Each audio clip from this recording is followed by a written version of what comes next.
जय हिंद बच्चों, सीरीज़ के चौथे लेक्चर में आपका स्वागत है। आज हम लोग जिस टॉपिक पर डिस्कस करने वाले हैं वो है आरसी, जिसे आप रीडिंग कॉम्प्रिहेंशन कहते हो।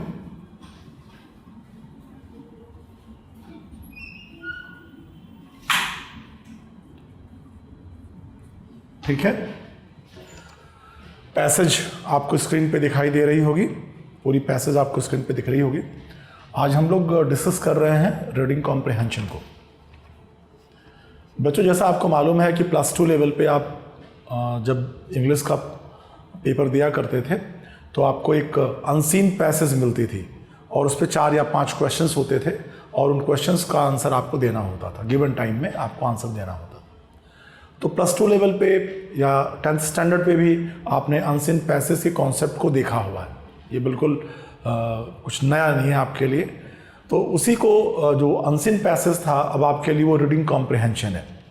अगर आप इस वर्ड को समझेंगे तो रीड का मतलब होता है पढ़ना और कॉम्प्रिहेंशन का मतलब होता है समझ। किसी लिटरेचर को या किसी पैरा को पढ़कर आप क्या समझते हो, आपके नॉलेज का जो टेस्ट है वो उस टेस्ट को हम आरसी कहते हैं। ठीक है बच्चों, तो रीडिंग कॉम्प्रिहेंशन जो आपके एनडीए के स्टैंडर्ड पे आता है वो नॉर्मली एक पैसेज पे 5 क्वेश्चंस होते हैं। तो एक ऐसी पैसेज हमने आपके लिए उठाई है रीडिंग कॉम्प्रिहेंशन की, जिसमें 5 क्वेश्चन दिए हुए हैं। और बच्चों, हम लोग पहले डिस्कस करते हैं कि रीडिंग कॉम्प्रिहेंशन को या पैसेज को जब आ जाती है एग्ज़ाम में तो हमें क्या स्ट्रैटेजी अपनानी चाहिए, कैसे उसको हम बेहतर ढंग से कर पाएँ। अगर +2 लेवल की बात करें बच्चों, तो आपका अपना अनुभव होगा, आप खुद बताओगे इस बात को, आप खुद समझते होगे कि आपने उस 4 या 5 क्वेश्चन को सॉल्व करने में मेरे ख्याल से 15 से 20 मिनट लगा दिए होंगे। बहुत से ऐसे बच्चे होते हैं जो बहुत टाइम ले लेते हैं, बार बार पढ़ते हैं, बार बार क्वेश्चन देखते हैं, बार बार वो पैसेज देखते हैं, तो वो एक कन्फ्यूज़न की स्टेट में रहते हैं कि ये आंसर इस लाइन में है कि इस लाइन में है, या इसका आंसर क्या होगा। और ढेर सारे क्वेश्चन तो फैक्चुअल नहीं होते, मतलब गिवन फैक्ट्स पे नहीं होते, वो आपको एक अंडरस्टैंडिंग के आधार पे आंसर देना होता है। तो आप वहाँ कन्फ्यूज़न की स्टेट में चले जाते हो, आप कन्फ्यूज हो जाते हो। तो जैसा कि आप +2 लेवल पे आप सबका अनुभव रहा होगा कि आप 10 से लेके 15 मिनट का समय, कुछ बच्चे तो 20 मिनट का समय ले लेते हैं सिर्फ 5 क्वेश्चन को आंसर करने में, मतलब 3 से 4 मिनट एक क्वेश्चन पे एवरेज, मतलब उनका ये स्टैंडर्ड है आंसर देने का टाइमिंग होता है। लेकिन जब आप एनडीए या कोई भी कॉम्पिटिटिव एग्ज़ाम देते हो बच्चों, तो आपको 10 से 15 सेकंड मिलते हैं एक क्वेश्चन का आंसर देने में। ठीक है, तो बहुत आप लें तो 2 से ढाई मिनट लें पैसेज को आंसर करने में। मैक्सिमम अगर आप लेना चाहते हो तो 2 से ढाई मिनट आप स्टैंडर्ड टाइम है, आप इतने में एक पैसेज को ख़त्म कर लीजिए। तो इतने कम टाइम में ख़त्म करने के लिए, मतलब जिस पैसेज को आप आंसर करने में 10 से 15 मिनट लेते थे, अब आपको वो 2 मिनट में सॉल्व करनी है या 2.5 में सॉल्व करनी है, तो निश्चित तौर पे आपको कुछ ना कुछ स्ट्रेटजी बनानी पड़ेगी, आपको स्ट्रेटजी के हिसाब से चलना होगा। तो बच्चों, हम लोग देखते हैं कि इसकी स्ट्रेटजी क्या हो सकती है, रीडिंग कॉम्प्रिहेंशन को सॉल्व करने की स्ट्रेटजी क्या हम बना सकते हैं। तो आप ध्यान दें बच्चों, पैसेज आपको स्क्रीन पे दिख रहा होगा। एक बड़ी सी पैसेज है, 20 to 25 लाइन्स होती हैं नॉर्मली पैसेज में। तो आप उनको कैसे करते हो, तो मैं साइकोलॉजिकल एस्पेक्ट की बात करता हूं सबसे पहले, कि जब आप एग्ज़ाम दे रहे होते हो तो आप सोचते हो कि जो पैसेज पहले दी गई है तो पहले पैसेज को पढ़ लेते हैं, फिर क्वेश्चंस बाद में आ रहे हैं तो क्वेश्चंस भी बाद में ही पढ़ेंगे। मतलब पहले पैसेज पढ़ा, फिर क्वेश्चन नंबर 1, 2, 3, 4, 5 पढ़ा आपने। एक नॉर्मली ये हमारा एक तरीका होता है कि जो पहले आता है उसे हम पहले पढ़ें, या पहले पैसेज तो पढ़ लें, तब हमें क्वेश्चन समझ में आएगा। और ये जो हमारी स्ट्रेटजी है ये गलत है। और कितना गलत है ये? 100% गलत है। आप कभी भी इस तरीके को मत अपनाइएगा। अगर आप इस तरीके से इस स्ट्रेटजी काम करते हैं तो निश्चित तौर पे आप कम से कम 10 से 15 मिनट लेंगे और आपका टाइम बहुत ख़राब होगा, अब बाकी क्वेश्चंस आपसे छूट जाएंगे। तो बेहतर है कि आप इसको ये तरीका ना अपनाएं, आप बिल्कुल नई अप्रोच के साथ पैसेज को सॉल्व करें। देखिए बच्चों, जब भी कभी आप ऐसे क्वेश्चंस देखते हैं तो पहले आप सबसे पहला काम आपको जो करना चाहिए वो होता है पहले अपने क्वेश्चंस को पढ़ लें आप।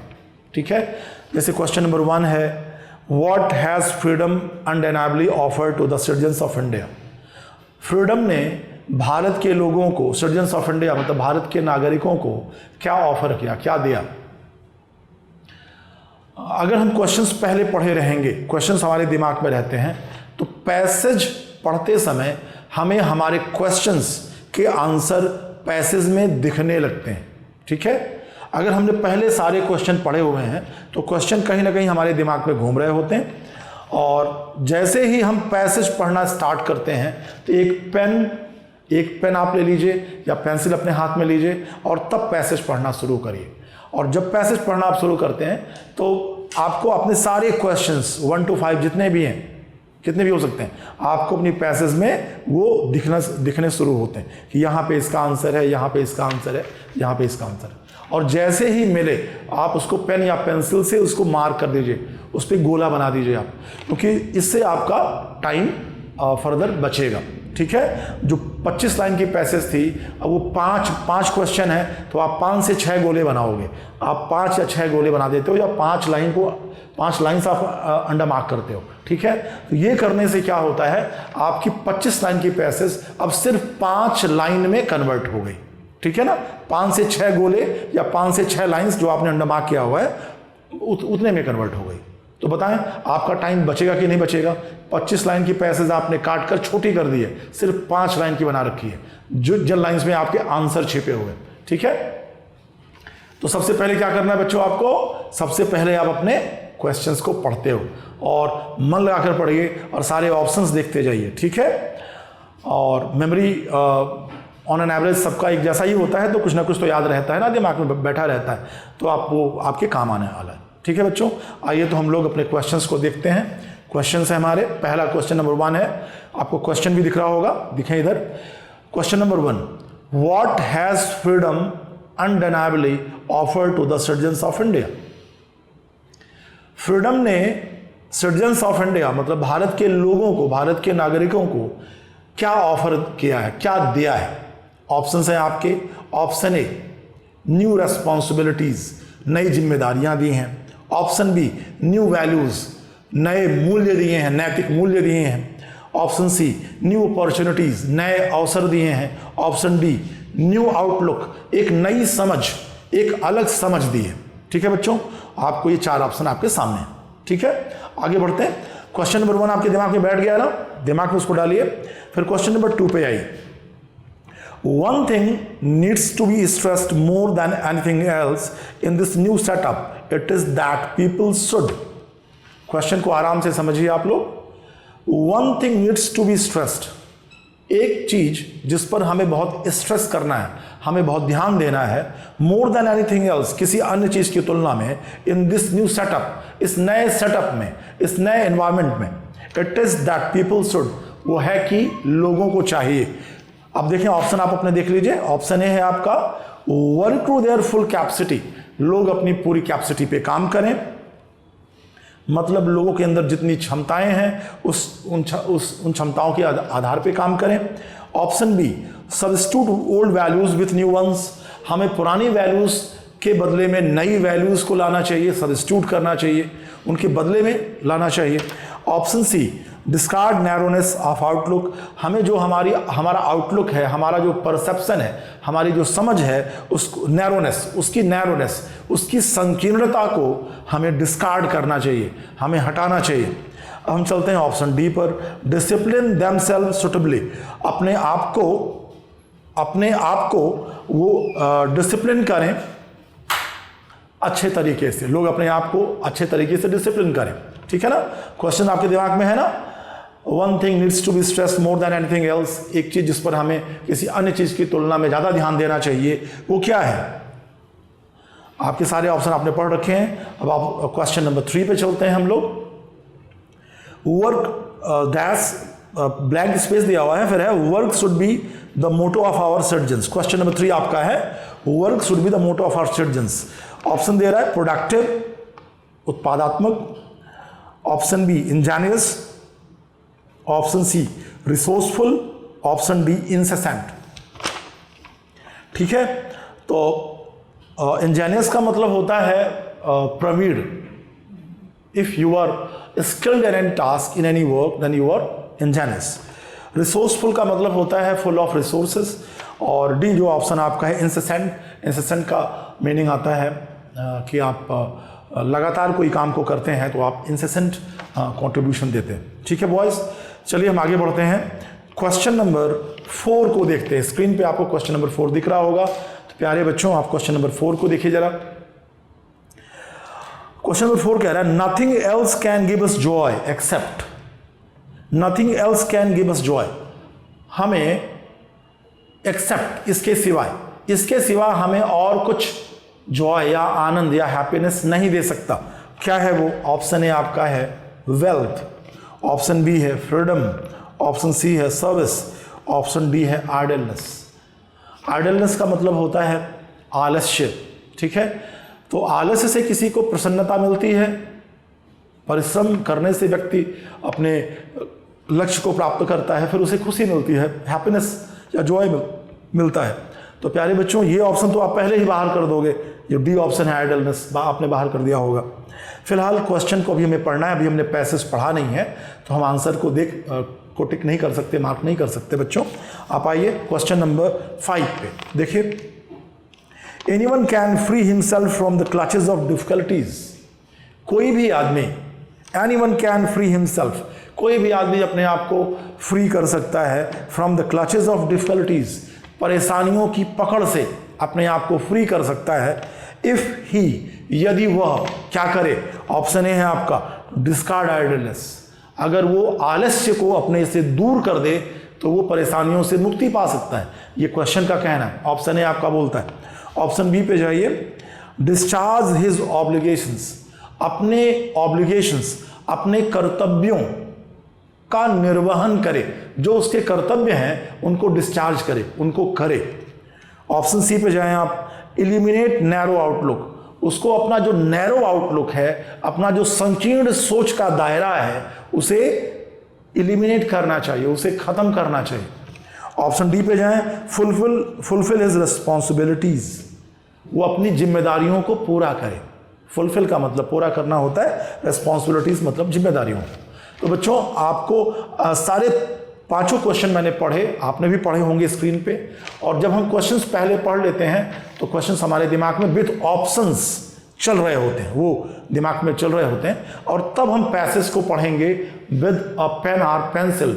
आपको एक पेन या पेंसिल एग्जामिनेशन हॉल में आपके साथ रहता है, तो आप उसका यूज़ करिए और पैसेज को पढ़ना शुरू करिए, और जहाँ पे भी आपको अपने आंसर से मिलती जुलती लाइन दिख जाए,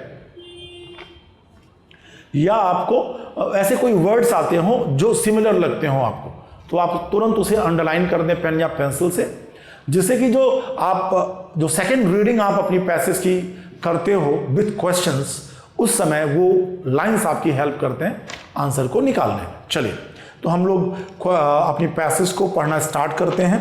पैसेज है, freedom has assuredly given us new status and new opportunities. Freedom has assuredly, जो फ्रीडम है, पैसेज आपको स्क्रीन पे दिख रहा होगा, पैसेज जरा देखिए आप लोग, मैं पैसेज पढ़ने जा रहा हूं। Freedom has assuredly given us a new status, freedom ने हमें एक नया स्टेटस एंड न्यू अपॉर्चुनिटीज, नए अवसर दिए। देखिए जो नई जनरेशन है, जो हम सब कहते हैं ना कि जो 21st सेंचुरी की जो जनरेशन है, वो बहुत फ्री है in comparison to the older ones, the earlier ones. तो हम सबको फ्रीडम ज़्यादा मिला है in comparison to our older generation. तो उसके बारे में बात की जा रही है कि फ्रीडम ने हमें स्टेटस दिया है, नया लाइफस्टाइल दिया है और नई अपॉर्चुनिटीज़ दी हैं। But it also implies that we should discard selfishness. But it also implies, लेकिन यह इस बात पर भी जोर देती है, लेकिन यह इस बात पर भी इसका अर्थ निकलता है दैट वी शुड, कि हमें चाहिए डिस्कार्ड सेल्फिशनेस। डिस्कार्ड समझते हैं आप? डिस्कार्ड का मतलब होता है दूर करना, फेंक देना, हटा देना। डिस्कार्ड सेल्फिशनेस, हमें सेल्फिशनेस मतलब स्वार्थपरता को डिस्कार्ड करना चाहिए, हटाना चाहिए। लेजीनेस, आलस्य को हटाना चाहिए, and all narrowness of outlook, और जो हमारी जो आउटलुक है, हमारा जो परसेप्शन है, हमारी जो समझ बन जाती है, आउटलुक चीज़ों को देखने की जो हमारी दृष्टि बनती है, उसकी जो नैरोनेस है, उसकी जो संकीर्णता है, उससे भी हमें छुटकारा पाना चाहिए। तो प्यारे बच्चों, ये क्वेश्चन नंबर 1 जरा देखिएगा, what has freedom undeniably offered to citizens of India. Question number 1 आपका क्या था कि फ्रीडम ने सिटीजन्स ऑफ इंडिया को क्या दिया है, और देखिए आपकी लाइंस पहली, दूसरी, तीसरी लाइन सिर्फ उसी के बारे में बात कर रहे हैं। क्या बात कर रहे हैं? Freedom has assuredly given us new status and new opportunities. स्वतंत्रता ने हमें नया स्टेटस और नए अवसर दिए हैं। तो देखिए ये इशारा है आपको कि कैसे आपके आंसर पैसेज में मिलने शुरू होते हैं। ठीक है, तो आप ये दोनों लाइंस को आप गोला कर दें या अंडरलाइन कर दें, और फिर वहां पर आप लिख दें क्वेश्चन नंबर 1, एक साइन बना दें वहां पर कि ये क्वेश्चन नंबर 1 का हमारे आंसर हो सकता है। अभी देखिए अभी हम बिल्कुल आंसर की तरफ नहीं जा रहे हैं, अभी हम पैसेज पढ़ रहे हैं, चीज़ों को अंडरलाइन कर रहे हैं। अभी एक सेकंड रीडिंग हम और लगाएंगे जिससे कि हम 5 के 5 आंसर सही दें। ठीक है बच्चों, तो हमने देखा ना कि पहली और दूसरी लाइन में हमें क्वेश्चन नंबर 1 का आंसर लगभग मिल रहा है। अब हम चलते हैं तीसरी लाइन पे, but it also implies that, लेकिन इसका एक अर्थ ये भी होता है, वी शुड डिस्कार्ड सेल्फिशनेस, कि हम सेल्फिशनेस को डिस्कार्ड करें, लेजीनेस आलस्य को, और नैरोनेस ऑफ आउटलुक, और जो हमारी संकीर्ण समझ है उसको भी डिस्कार्ड करें, उसको भी दूर करें। ठीक है, आगे चलते हैं। Our freedom suggest trial and creation of new values for old ones. जो हमारा फ्रीडम है, जो फ्रीडम हमें प्राप्त हुई है, वो सजेस्ट करती है, वो हमें सलाह देती है, या उसका इशारा होता है कि टॉयल का मतलब है परिश्रम, TOIL। आपको वर्ड दिख रहा होगा, एक नया वर्ड सीख लें आप। टॉयल का मतलब परिश्रम, and creation of new values, हमें परिश्रम करना चाहिए, और न्यू वैल्यूज के क्रिएशन, नए नए नैतिक मूल्य हमें गढ़ने चाहिए। फॉर ओल्ड वंस, पुराने वैल्यूज़ या पुराने जो हमारे रूढ़ियाँ थी, अगर वो ऐसी स्थिति में है, जर्जर अवस्था में है, जो समाज के लिए हितकर नहीं है, आने वाली पीढ़ियों के लिए हितकर नहीं है, तो निश्चित तौर पे हमें उनकी जगह पर नई वैल्यूज़ को अडॉप्ट करना चाहिए, क्रिएट करना चाहिए, कहना चाह रहे हैं। आगे देखें, we should so discipline our self, हम सबको चाहिए कि हम अपने आप को डिसिप्लिन करें, ऐसे डिसिप्लिन करें as to be able to discharge our new responsibilities satisfactorily। हम इस तरह से अपने आप को अनुशासित करें, डिसिप्लिन करें कि हम अपनी जो न्यू रिस्पॉन्सिबिलिटीज़ हैं, हमारी जो नई जिम्मेदारियां हैं, उनको सेटिस्फैक्टरली मतलब संतोषजनक तरीके से उनको हम डिस्चार्ज कर सकें, उनको हम कर सकें, उन जिम्मेदारियों को निभा सकें। If there is any one thing that needs to be stressed more than any other in this new setup, it is that we should put into action our full capacity.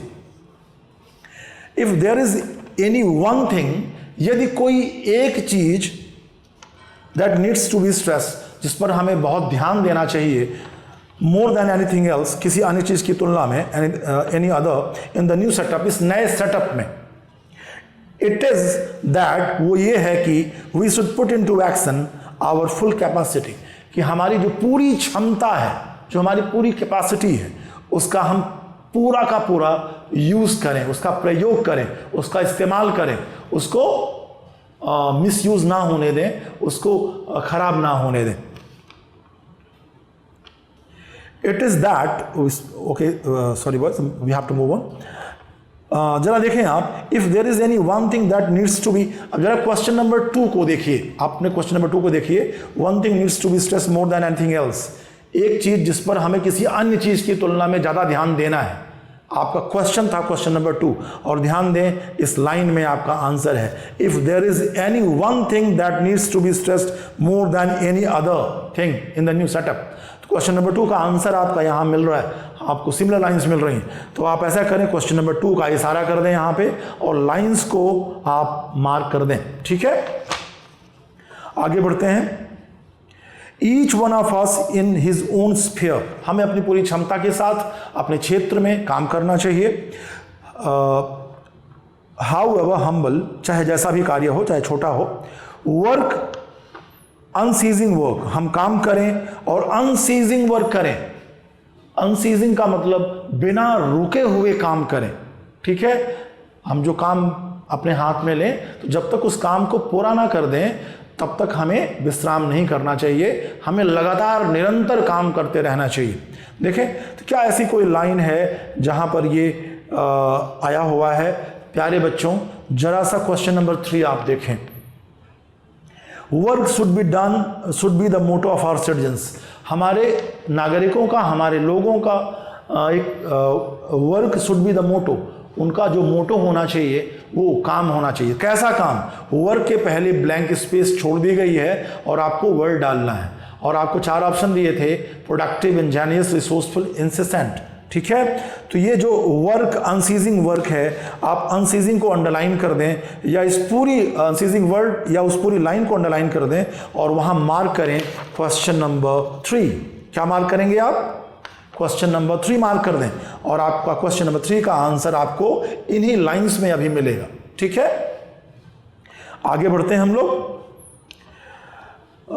Work unceasing work should now be our watchword, वही हमारा वॉचवर्ड होना चाहिए, वही हमारे लिए मूल मंत्र होना चाहिए। वॉचवर्ड, वॉचवर्ड समझते हैं आप? एक नए टर्म्स हैं, आप सीखें इनको।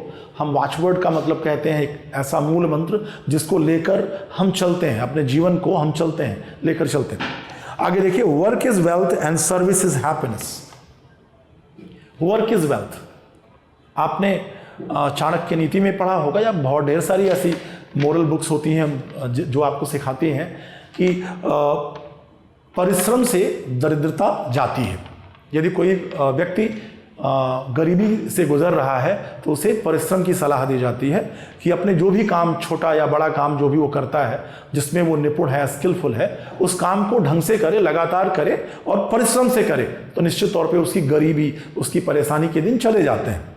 देखिए वो लाइन क्या कह रही है? वर्क इज वेल्थ, कार्य ही संपत्ति है, वेल्थ है, कैपिटल है।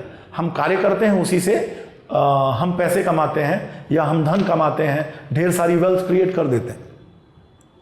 एंड सर्विस इज हैप्पीनेस, और उस कार्य को करने से हमारा जो भी कार्य होता है वो समाज के किसी न किसी व्यक्ति के हित में होता है, ठीक है ना। टीचर बच्चों को पढ़ा रहा है, वकील अपने क्लाइंट्स को डील करता है, डॉक्टर मरीज की हेल्प कर रहा है, बड़े ऑफिसर्स जनता की मदद कर रहे हैं, नेता जनता की सेवा कर रहे हैं, एक व्यापारी जो है लोगों को सामान बेच रहा है। तो दुनिया में जितने भी कार्य हैं, आप ध्यान दीजिए, वो किसी ना किसी वर्ग को संबोधित करते हैं, किसी न किसी व्यक्ति या वर्ग की सेवा करते हैं, ठीक है प्यारे बच्चों। तो ध्यान दीजिए, work is wealth and service is happiness.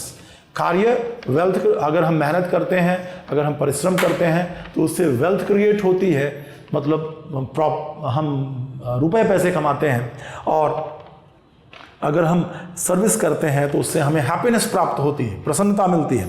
तो प्यारे बच्चों आपको ध्यान देना है कि क्या किसी क्वेश्चन में ये लाइंस मेंशन है, ये लाइंस जुड़ रही हैं किसी क्वेश्चन से।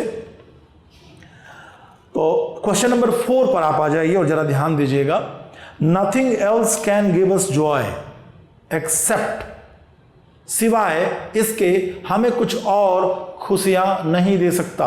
अब प्यारे बच्चों, जॉय और हैप्पीनेस एक दूसरे के सिनोनिम्स हैं, ठीक है, तभी आप देखिए आंसर निकाल पाएंगे। जॉय और हैप्पीनेस दोनों का मतलब प्रसन्नता या आनंद होता है, ठीक है। तो हमें आनंद कहां मिल सकता है? Can give us joy except wealth, freedom, service and idleness. किसके, कहाँ, क्या करने से हमें जॉय मिल सकता है? देखिए, तो वेल्थ है, फ्रीडम है, सर्विस है, आइडलनेस है। ये सर्विस मेंशन हुआ है और आपकी इस लाइन में भी सर्विस और हैप्पीनेस की बात की जा रही है। तो आप ये जो लाइन है इसको मार्क करें और वहाँ डालें क्वेश्चन नंबर 4। आपका क्वेश्चन नंबर 4 का आंसर यहाँ मिल रहा है, ठीक है बच्चों। आगे चलते हैं, क्वेश्चन नंबर 5 की तरफ चलते हैं। स्क्रीन पे क्वेश्चन नंबर 5 आपको दिख रहा होगा, सॉरी पैसेज पे भी हम हैं। तो the greatest crime in India, जो भारत में सबसे बड़ा क्राइम है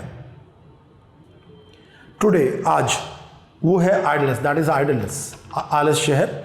if we root out idleness, यदि हम आइडलनेस मतलब आलस्य को रूट आउट कर दें, उसको जड़ से उखाड़ के बाहर फेंक दें। ऑल आवर डिफ़िकल्टीज़, हमारी सारी दिक्कतें, इंक्लूडिंग इवन कॉन्फ्लिक्ट, यहाँ तक कि हमारे जो कॉन्फ्लिक्ट हैं, हमारे जो मतभेद हैं, विल ग्रेजुअली डिसअपीयर, वो ग्रेजुअली मतलब धीमे धीमे वो डिसअपीयर हो जाएंगे, वो गायब हो जाएंगे। क्लियर है बच्चों आपको? ये पूरी पैसेज बिल्कुल एक बार आपने पढ़ा, आपने काफ़ी कुछ देखा होगा यहाँ पे। अब जरा ये लास्ट की लाइन आपने जो पढ़ी है, if we root out idleness all our difficulties including conflict will gradually disappear. यदि हम अपने आइडलनेस को हटा दें तो हमारी सारी दिक्कतें, यहाँ तक कि हमारे सारे मतभेद अपने आप दूर हो जाएंगे।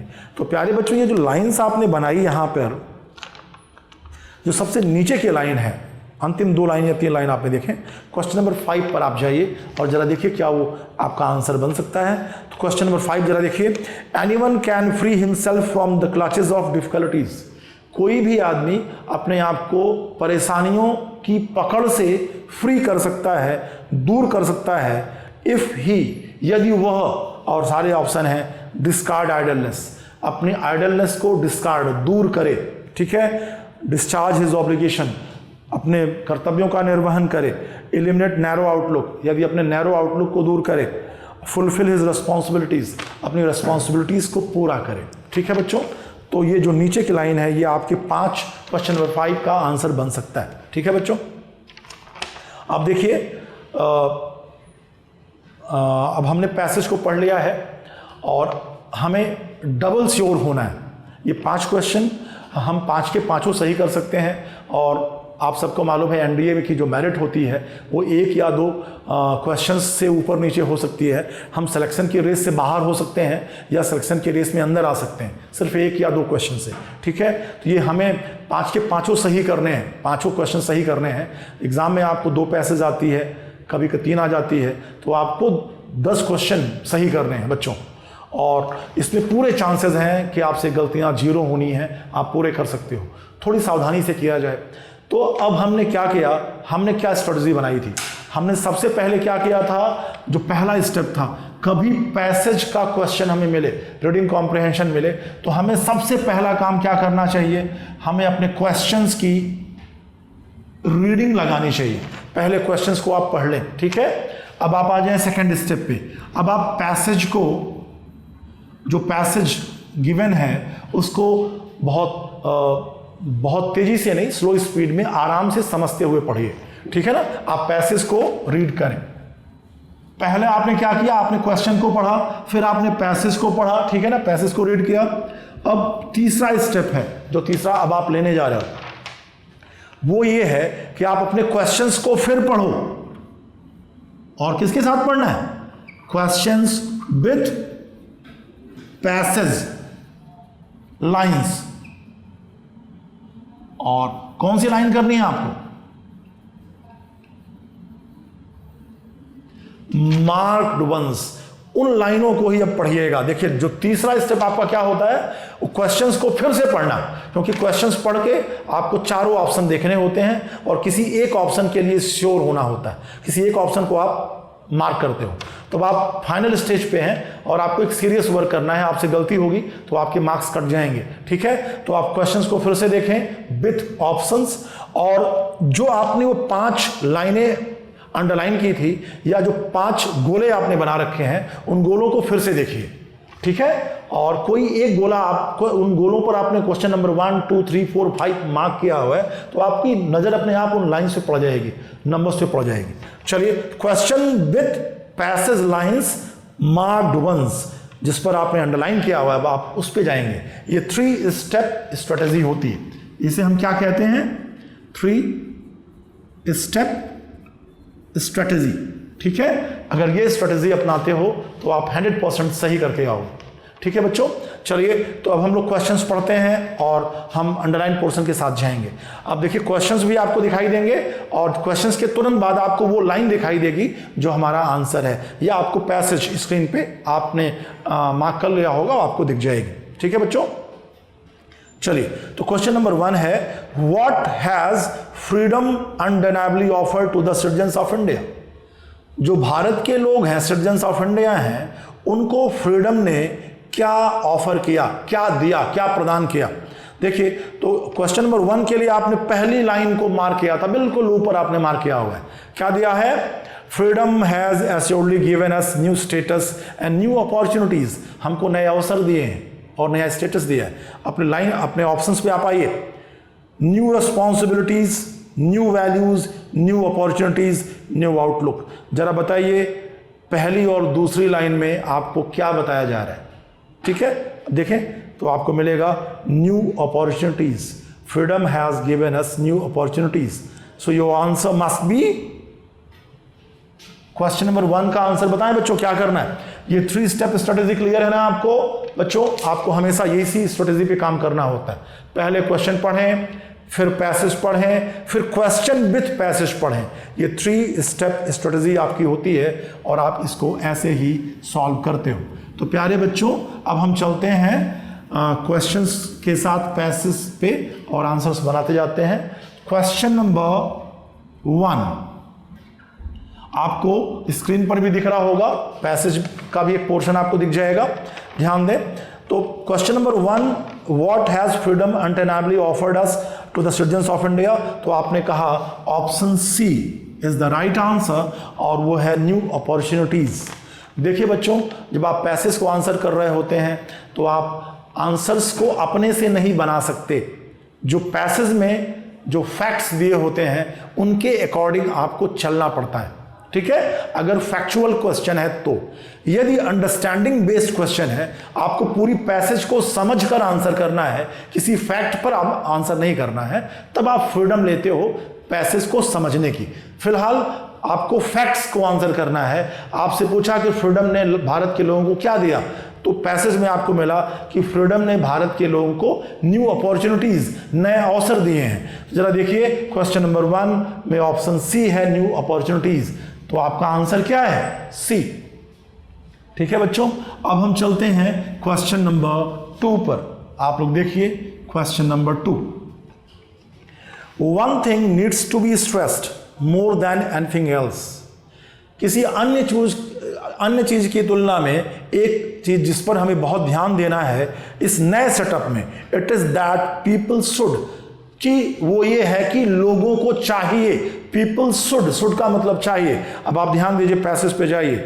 Option A, work to their full capacity, लोग अपनी पूरी क्षमता के साथ काम करें, ऑप्शन ए था। Option B, substitute old values with new ones, अपनी पुरानी वैल्यूज को हटाएं और नई वैल्यूज लाएं।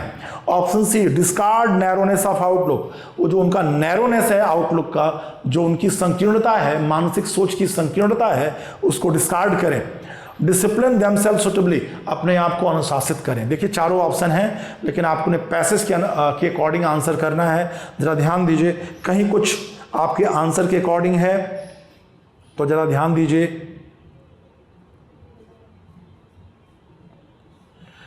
आप पैसेज की 11th लाइन पे या 12th लाइन पे जाइए, जरा देखिए। If there is any one thing that needs to be stressed more than any other in the new setup, आपके क्वेश्चन में भी यही है, one thing that needs to be stressed, और ये लाइन भी वही कहती है, one thing that needs to be stressed any more than any other in the new setup, it is that we should put into action our full capacity, कि हम अपनी पूरी कैपेसिटी, पूरी क्षमता को पूरे एक्शन में लाएं, उस पर काम करें।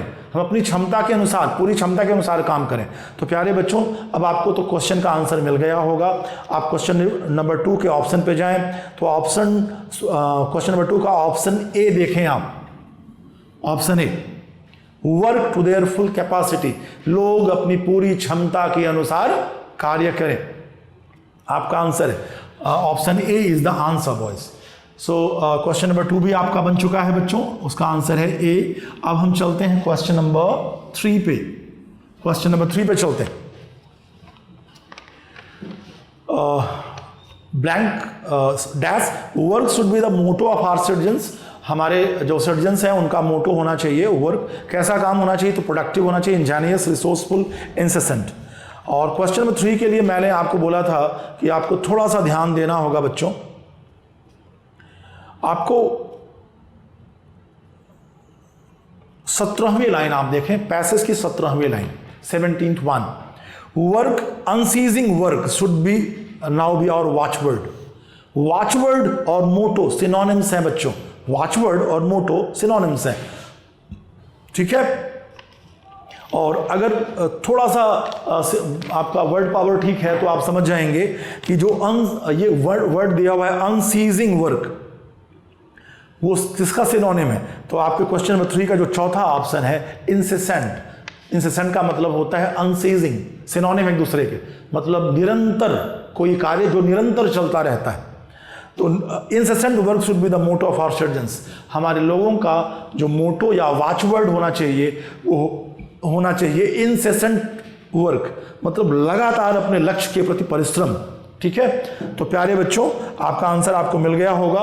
क्वेश्चन नंबर 3 का आंसर है डी, ऑप्शन डी आपका आंसर है, इंसेसेंट मतलब निरंतर, अनसीजिंग। अब आप चलें क्वेश्चन नंबर 4 की तरफ। Nothing else can give us joy except, हमें इसके सिवा और कोई खुशी नहीं दे सकता। क्या है वो जरा देखें। Wealth, option A wealth, option B freedom, option C service, option D idleness. Question number 4 है, जरा देखें आपने कहीं 4 को अंडरलाइन किया है कि नहीं किया है। ध्यान दीजिए बच्चों आप लोग, तो आप पाओगे कि अभी आपने ये आप 20वीं लाइन आप देखें, पैसेज की 20वीं लाइन जो आपने नीचे अंडरलाइन किया हुआ है, 20th one, work is wealth and service is happiness. काम जो हम करते हैं वो हमारा वेल्थ होता है, लेकिन सर्विस से हैप्पीनेस, हमें जो हैप्पीनेस मिलती है, हमें जो जॉय मिलता है। अब आपको रिलेट करना, वर्ड्स को रिलेट करना जानना ही चाहिए कि हैप्पीनेस और जॉय सिनोनिम्स हैं। तो आपसे क्वेश्चन कह रहा है nothing else can give us joy, हमें कुछ और हैप्पीनेस या जॉय नहीं दे सकता सिवाय।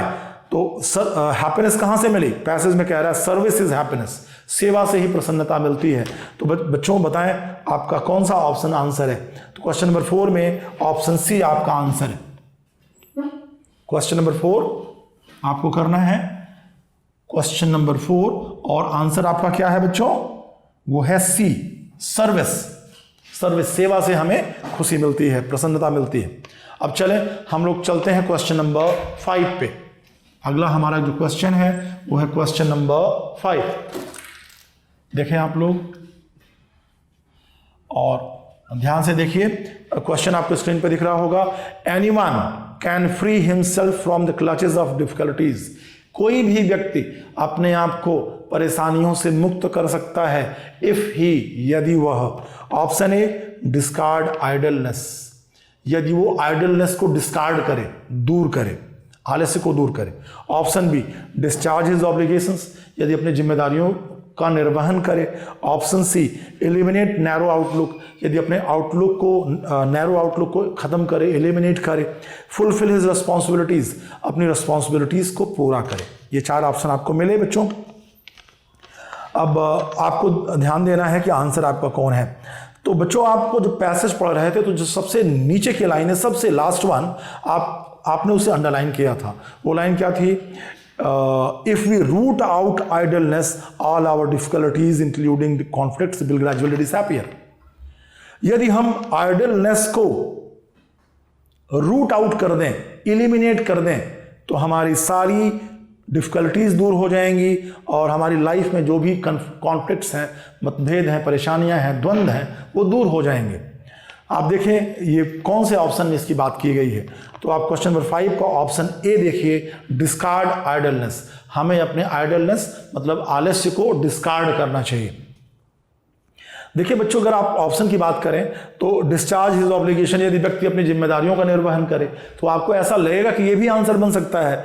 एलिमिनेट नैरो आउटलुक, हम अपने नैरो आउटलुक को खत्म कर दें, तो ये सारे आपको लक्षण ऐसे दिखते हैं कि यार ये भी हमारा आंसर हो सकता है। लेकिन बच्चों आपको जब पैसेज आंसरिंग होती है तो आपको factual questions passage based answer करने होते हैं, पैसेज के अकॉर्डिंग चलना होता है।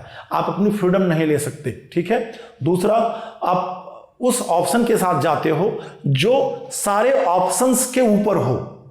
अगर हम परिश्रम करते हैं तो निश्चित तौर पर हमारा आउटलुक सही होगा, हम अपने ऑब्लिगेशंस को निर्वहन कर रहे होंगे, जिम्मेदारियों का हम निर्वहन कर रहे होंगे। तो परिश्रम एक ऐसी चीज़ है जिससे हम सारी चीज़ों से निपट सकते हैं। तो आपको किसी एक ऑप्शन की तरफ जाना होता है जो सबको अपने साथ लेकर चल सके। इसलिए आपको सर्वाइवल ऑफ द फिटेस्ट, सर्वोत्तम की उत्तरजीविता, जो डार्विन ने कहा था, उस सिद्धांत का पालन करना होता है। आपको ऐसा महसूस होगा कि यार ये भी आंसर है, ये भी आंसर है, लेकिन ऐसे आप कर नहीं सकते। आपको फैक्ट बेस्ड आंसरिंग करनी है। पैसेज में जो फैक्ट्स दिए गए हैं उसके अकॉर्डिंग आपको अपना आंसर डेरिवेट करना होता है। तो प्यारे बच्चों ध्यान दीजिए, if you root out idleness, यदि हम अपने आइडलनेस को रूट आउट कर दें तो हम सारी डिफिकल्टीज से मुक्ति पा सकते हैं। और वही क्वेश्चन आपका है, और ऑप्शन आपका क्या है? ऑप्शन ए, आपका आंसर है ऑप्शन ए। तो प्यारे बच्चों आपने पैसेज किया मेरे साथ में, और आपको महसूस हुआ होगा कि बहुत आसान होता है पैसेज को करना। और जो पैसेज आपने किया बच्चों, जो एनडीए के स्टैंडर्ड में आप पेपर देख रहे हो, एक छोटी सी पैसेज होती है। आप कुछ ऐसे एग्जाम्स हैं, IBPS है या कैट है, वहाँ पर इसकी 10 या 15 गुना बड़ी पैसेज, 10-20 टाइम्स मोर बिगर पैसेज आपको दी जाती है। और आप पाओगे कि उन पैसेज को डील करना बहुत मुश्किल होता है। तो आप ये जो 3 स्टेप स्ट्रेटजी है, इसी स्ट्रेटजी से वो सारे पैसेज जो 10-20 टाइम्स बिगर होती हैं, इनसे उनको IBPS के कैंडिडेट्स या कैट के कैंडिडेट्स डील करते हैं। तो आपको भी यही स्ट्रेटजी अपनानी चाहिए, 3 स्टेप स्ट्रेटजी। पहले क्वेश्चंस को पढ़ना, फिर अपनी पैसेज को पढ़ना, फिर क्वेश्चन विथ पैसेज चलना, और पैसेज की वो लाइंस पढ़ना जो अंडरलाइन है। इनके साथ आप अपने बेस्ट आंसर निकाल सकते हो, और आपको 5 आउट ऑफ 5 तो पक्का है कि आपको मिलेंगे और आप बेहतर कर पाओगे। बच्चों ये पैसेज हुई, एक पैसेज के थ्रू हमने आपको कॉन्सेप्ट एक्सप्लेन किया। अब इसी टेक्निक से आप जितनी चाहें मर्जी, आप 10, 15, 20 पैसेज अगर एग्जाम में आ रही हो तो आप कर डालेंगे, आपको प्रॉब्लम नहीं आने वाली। लेकिन आपको अपने लिए एग्जाम के पॉइंट ऑफ व्यू से इस स्ट्रेटजी को, 3 स्टेप स्ट्रेटजी को लेते हुए अपनी सारी पैसेज सॉल्व करनी चाहिए। और 10, 15, 20 पैसेज अगर आप एग्जाम के पहले कर लेते हो तो निश्चित तौर पे आपके लिए प्लस होगा, आप बेहतर कर पाओगे। और बाकी सेक्शंस पे भी आप मेहनत करते रहें, लगातार करते रहें। हम जो सीरीज़ का अगला लेक्चर है उसको लेकर आपके सामने आएंगे नेक्स्ट लेक्चर में। चलिए बॉयज़, जय हिंद।